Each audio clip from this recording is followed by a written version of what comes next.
नमस्कार, times of Swaraj में आप सबों का स्वागत है। मैं हूं संतोष सिंह और आज हम टाइम्स ऑफ स्वराज में बात कर रहे हैं इतिहास अक्सर दोहराता है। ये तो लोग अक्सर सुनते हैं, लेकिन इतिहास ठीक उसी तरीके से दोहराता है। ये कभी किसी ने नहीं सुना है, न कभी किसी ने देखा है, लेकिन कोशिश तो होती है, कोशिश चली भी आ रही है कि इतिहास ठीक उसी तरीके से हम दोहरा दें। जी हाँ, हम बात पप्पू यादव के उस बयान की कर रहे हैं जो बयान आज उन्होंने दिया है कि देखते हैं कौन मनोज झा को क्या बिगाड़ देता है, हम उसके साथ कौन कंस होता है उसको हम देख लेंगे। तो पहले जरा पप्पू यादव का उस बयान को सुनिए, उसके बाद हम फिर चर्चा करते हैं। जब विलेन को हीरो पीटता है तो पूरा समाज ताली बजाता है। इसमें उसकी जाति के नजरिए से तो कभी नहीं देखा गया, आज तक उसे विलेन के नजरिए से देखा गया। इसमें उसकी जाति जितना ब्राह्मणों और ब्राह्मणवाद के खिलाफ लिखा गया आज तक, जितना, लेकिन जितना दलित और का शोषण हुआ, कभी दलितों ने तो जवाब नहीं दिया, कभी अत्याचार और जुर्म तो नहीं हुए। यदि इतने बड़े समुदाय से आने वाले नेता जो जीव खींचने से लेकर सर्व कलम करने की बात कभी नहीं कही ब्राह्मणों के किसी नेताओं ने कि सर कलम कर देंगे, यदि वो अपने अस्मिता से जोड़ लिए होते जितना आज तक हमला हुआ ब्राह्मण और ब्राह्मणवाद पर, तब तो खून की नदियां, कभी भारत एक नहीं होता, कभी भारत सहिष्णुता से नहीं चलता। संपदा पर आर्थिक वर्चस्व में दलितों को पीछे रहने की दास्तान दुनिया में सबसे ज्यादा, और उसी संदर्भ में वो कविता थी। आज भी 2/3 से ज्यादा दलित एससी भूमिहीन है। आज भी उनको क्या सम्मान से जीने का हक आज भी नहीं मिलेगा? तो आपने सुना, और फिर आप याद करिए पप्पू यादव के इस बयान के सहारे कोसी के उस दौर की राजनीति की, जब एक तरफ आनंद मोहन हुआ करते थे, एक तरफ पप्पू यादव हुआ करता था। 90 के दशक में जो वो लड़ाई शुरू हुई, वो लड़ाई तब अंत हुआ जब पप्पू यादव अजीत सरकार के हत्या के मामले में जेल में चले गए और आनंद मोहन जी कृष्णैया के हत्या में जेल चले गए।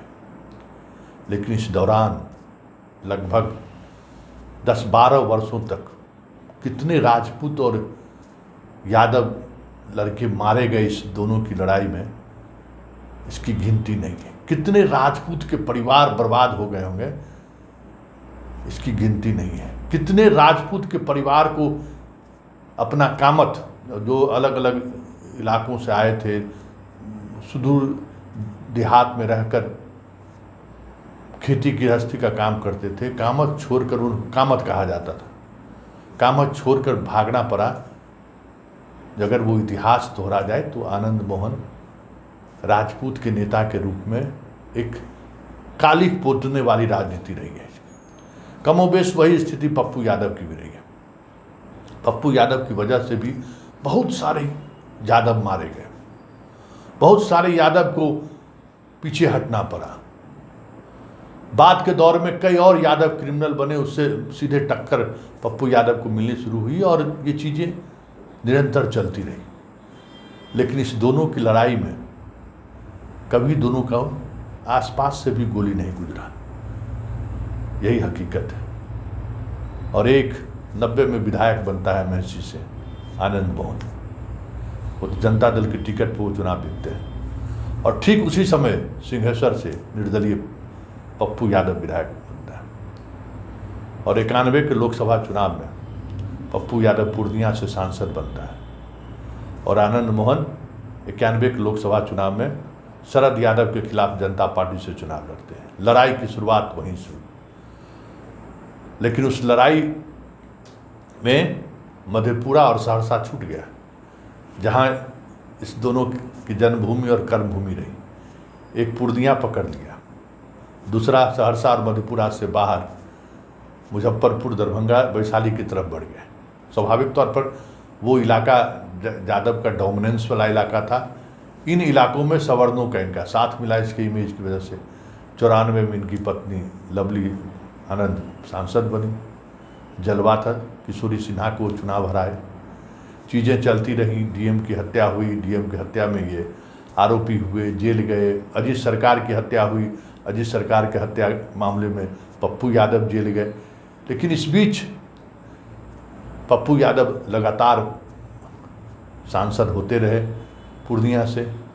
इधर आनंद मोहन अपना रास्ता तलाशते रहे अलग अलग कंस्टिट्यूंसी में। कभी नवीनगर से लवली आनंद जीत रही हैं, कभी बाढ़ से जीत रही हैं, कभी शिवहर से लड़ने आनंद मोहन चले गए। 2 बार शिवहर से भी वो सांसद रहे, लेकिन कभी राजनीति में वो स्थिर नहीं हो पाए। उनकी जो राजनीतिक शैली रही है वो शैली उन्हें कभी स्थिर नहीं रहने दें। 1995 में बिहार पीपुल्स पार्टी का वो जलवा भी रहा। ये सारी चीज़ें चलती रही, लेकिन बाहुबली के सहारे और अच्छे वक्ता की वजह से आनंद मोहन का भी फैंस एंड फॉलोअर्स राजनीति में काफ़ी लोग रहे। नीरज बबलू, जयकिशोर सिंह, बहुत सारे लोग उनके साथ रहने वाले, किशोर कुमार मुन्ना जो बाद में अलग भी हो गए उनसे, वो सारे लोग विधायक बने, राजनीति में आए। मतलब राजपूत के बहुत सारे यंग जो विधायक बने, सांसद बने, उनका आनंद मोहन से रिश्ता रहा। राजनीतिक तौर पे वो कोशिश करते रहे कि इस बिहार की राजनीति में हम फिर से वापसी लाएं। पत्नी कभी सपा से तो कभी किसी पार्टी से लड़ती रही, लेकिन दोबारा वो जीत नहीं पाई। इस बार आरजेडी का साथ मिला तो चेतन आनंद शिवहर से विधायक बन गए, और विधायक बने तो फिर चीज़ें चल रही थी। लेकिन एक सिनेरियो और बदला जिसे समझने की वजह है, और उसी के सहारे ये जो विवाद हुआ है ठाकुर का कुआं, उस विवाद को आप समझ सकते हैं। देखिए, ये दोनों अपने तरीके से उस कोसी को प्रभावित करते रहे, क्योंकि सहरसा जेल में आनंद मोहन रहा तो उसकी राजनीतिक विरासत वहाँ संख्या नहीं है इसीलिए, लेकिन किसी न किसी तरीके से राजनीति को प्रभावित करते रहे उस इलाके में। और यही वजह रहा कि लगातार नीतीश पर भी और लालू पर भी आनंद मोहन की रिहाई को लेकर दबाव बनता रहा है। खैर, ये चीज़ें चलती रही, बाहर भी आए। पप्पू यादव बड़ी हो गए, दोनों अपने अपने तरीके से। 2004 में पप्पू यादव फिर मधेपुरा से सांसद भी बने, लेकिन दोनों की राजनीतिक शैली एक ही रही है, बरबोलापन। और उस बरबोलापन की वजह से पप्पू यादव भी राजनीति के शिखर से अर्श से फर्श पर आते रहे हैं, आनंद मोहन भी अर्श से फर्श, फर्श से अर्श होते रहे हैं। दोनों की समस्या यही है, बरबोलापन।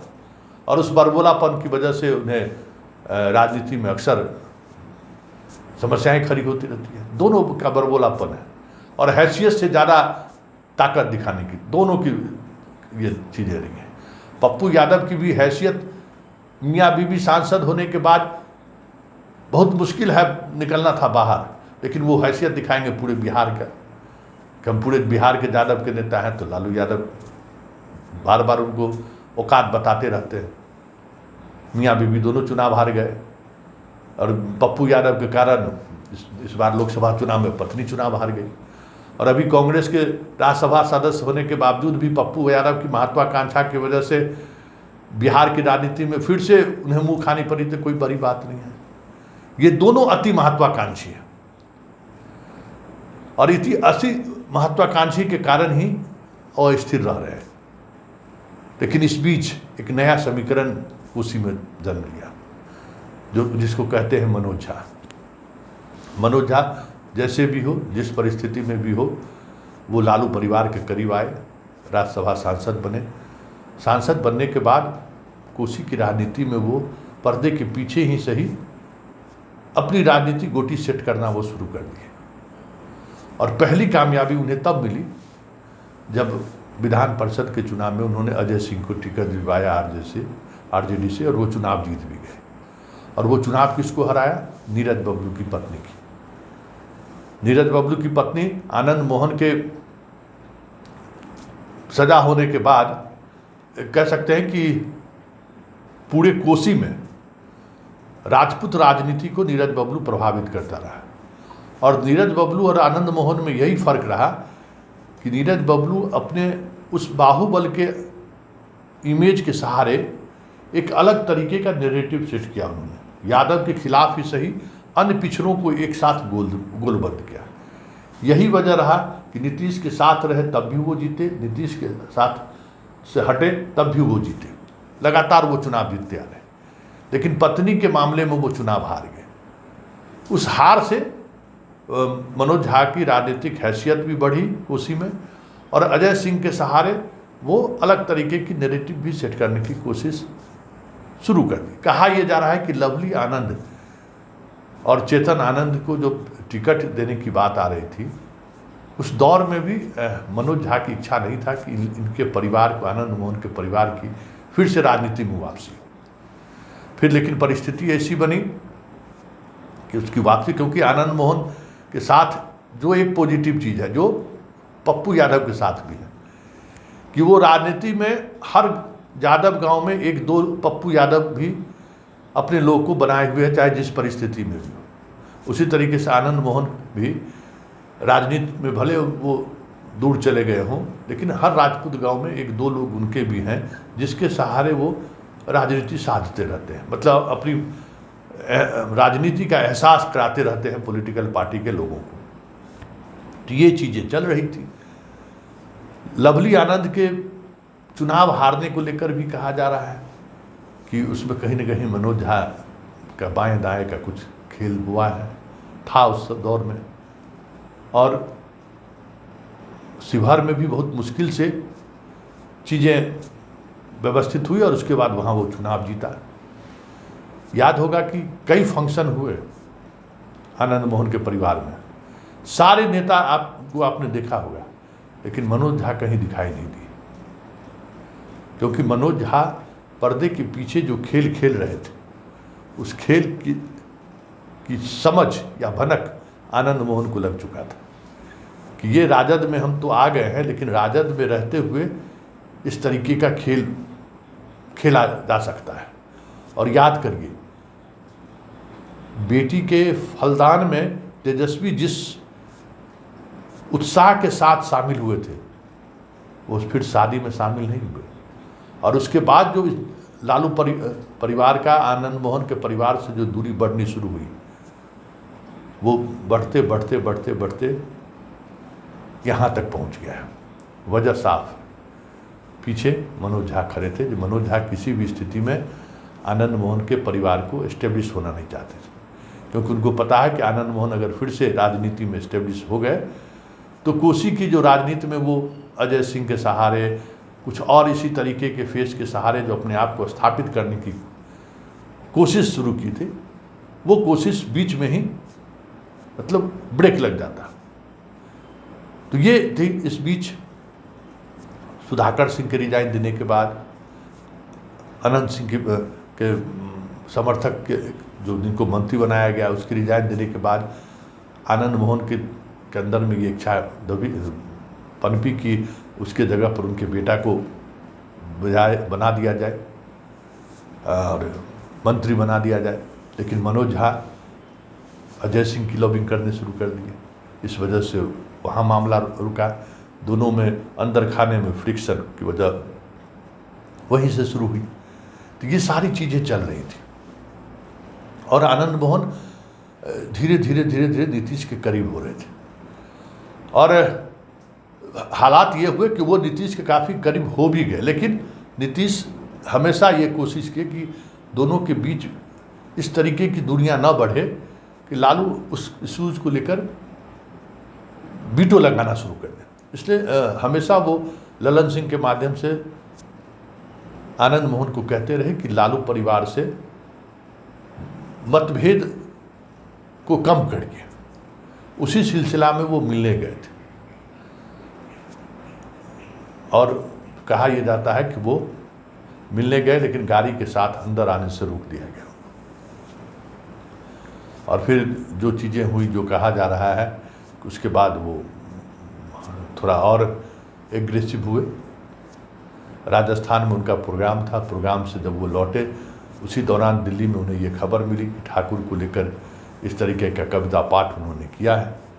उनको मौके का तलाश था कि हम मनोज झा के सहारे लालू परिवार पर हमला बोले, और ये एक सुनहरा मौका उन्हें मिल गया राजपूत के सेंटीमेंट को भी भड़काने का। तो ये सारी चीज़ें जो आज आप दिख रही हैं, उसके पीछे का इनसाइट स्टोरी यही था कि मनोज झा को लेकर जो सहज नहीं थे। मनोज झा किसी भी स्थिति में नहीं चाह रहे हैं कि आनंद मोहन का परिवार राजद में मुख्य भूमिका में दिखे, और यही समझदारी, यही राजनीति, यही काटछांट इस स्थिति तक पहुंच गई। अब कहेंगे पप्पू यादव का प्रवेश क्यों हुआ है? पप्पू यादव का प्रवेश की वजह यही है कि पप्पू यादव भी कोसी में अपना जनाधार को टटोल रहे हैं, और उनको पता है कि अगर ब्राह्मण हमारे साथ जुड़ा तो हम फिर से उस इलाके में वापसी कर सकते हैं, क्योंकि अब वो यादव का वो उफान नहीं है। फिर बंदूक के सहारे बैलेट को लूटा जा नहीं सकता है। चीज़ें बदल चुकी हैं। अब वो स्थिति नहीं है जिस स्थिति के सहारे फाइट किया जा सके। तो उस इलाके का जो समीकरण है, उस समीकरण में ब्राह्मण को साथ लाया जा सके। तो मनोज झा के प्रति प्यार, मनोज झा के प्रति उदार दिखाने का जो पप्पू यादव का जो ये चेहरा है, उसकी वजह यही है कि हम वहाँ ब्राह्मण और यादव का कॉम्बिनेशन खड़ा करें, क्योंकि ब्राह्मणों की संख्या भी उस इलाके में काफ़ी है। उस कॉम्बिनेशन के सहारे हम फिर से राजनीति में अपना पैर जमाते हैं, क्योंकि उनको पता है कि महागठबंधन की तरफ से उन्हें घास डालने जाने की कोई उम्मीद नहीं है। ऐसे में वो चुनाव लड़ना चाहते हैं, और वो भी मधेपुरा से चुनाव लड़ना चाहेंगे, और मधेपुरा से चुनाव लड़ना चाहेंगे तो सोचेंगे कि ब्राह्मण का वोट हमारे साथ आ जाए तो हम मजबूती के साथ फाइट कर सकते हैं। हालांकि अभी हाल के दिनों में जितने चुनाव लड़े हैं उसमें बुरी तरह उन्हें हार का सामना करना पड़ा है। विधायक तक का चुनाव वो हार चुके हैं। तो ये अपनी वापसी के लिए एक नए समीकरण की तलाश में हैं, जो मनोज झा के सहारे साध रहे हैं। मनोज झा आनंद मोहन के कोसी में फिर से वापसी ना हो, इसलिए अजय सिंह जैसे लोगों को सामने लाया उन्होंने राजनीति में, क्योंकि ब्राह्मण वहाँ राजपूत के बगैर राजनीति नहीं कर सकता है। वहाँ एक समस्या ये भी है, कब कहाँ यादव घेर ले, ये समस्या वहाँ है। तो राजपूत का फेस हमारे साथ भी रहे, राजपूत का एक वर्ग मेरे साथ भी रहे। तो ये चीज़ें मनोज झा बेहतर समझते हैं कि कोसी में डटे रहने के लिए राजपूत उनके साथ रहें। तो अजय सिंह जैसे लोगों के सहारे वो उस तरीके की नैरेटिव खेल रहे हैं। तो ये जो लड़ाई है ठाकुर का कुआं वाली बात, वो लड़ाई उस कुएं को लेकर नहीं है, वो लड़ाई कोसी के उस कंस्टिट्यूएंसीज को लेकर है जिस पर आनंद मोहन भी कब्जा करना चाहते हैं और मनोज झा भी कब्जा करना चाहते हैं। दोनों अपने अपने तरीके से राजनीति साधना चाहते हैं। ऐसे में आनंद मोहन जो ये देख रहे थे कि हम आरजेडी के साथ रहते हुए राजपूत के आज के यूथ को प्रभावित नहीं कर सकते हैं उस तरीके से जैसे पहले हम प्रभावित कर लेते थे, उतनी सहजता उन्हें राजद में नहीं दिख रही थी। वो भी मौके के तलाश में तो नहीं थे, लेकिन वो कोशिश कर रहे थे, क्योंकि कैमूर के उनका आखिरी सभा रहा है पटना रैली को लेकर, जिसमें विशाल रैली भाजपा के खिलाफ आयोजित करने वाले थे कि किस तरीके से बीजेपी राजपूत और क्षत्रिय की राजनीति को, इतिहास को मिटाने की कोशिश में लगा हुआ है। लेकिन बीच में चीज़ें बदली हैं, कहा जा रहा है कि ये बीजेपी की तरफ जा रहे हैं। तो ऐसे में लालू यादव भी चाह रहे हैं और पप्पू यादव जैसे नेता भी चाह रहे हैं कि बिहार एक बार फिर से जातीय उन्माद में फंस जाए, और इसके लिए दोनों पप्पू यादव और आनंद मोहन सबसे बेस्ट पात्र हैं, जिसके सहारे लोगों का इतिहास फिर से लौट सकता है, मन के अंदर में वो चीज़ें फिर से फैल सकती है। तो जो बैकवर्ड राजनीति खत्म हो चुकी है, वो जो बैकवर्ड राजनीति पिछड़ा और अति पिछड़ा में बढ़ चुका है, जो बैकवर्ड राजनीति यादव के खिलाफ एक अलग शक्ल ले चुकी है, लालू चाह रहे हैं कि वो फिर से वापस हो, और वो चाह रहे, उसी चाहत में वो आनंद मोहन को एक बार फिर से विलेन बनाने की कोशिश में लगे हुए हैं। क्योंकि आनंद मोहन उस दौर का वो चेहरा है जिस चेहरे की वजह से 95 में पहली बार और आखिरी बार लालू यादव पूर्ण बहुमत के साथ बिहार में सरकार बनाए थे।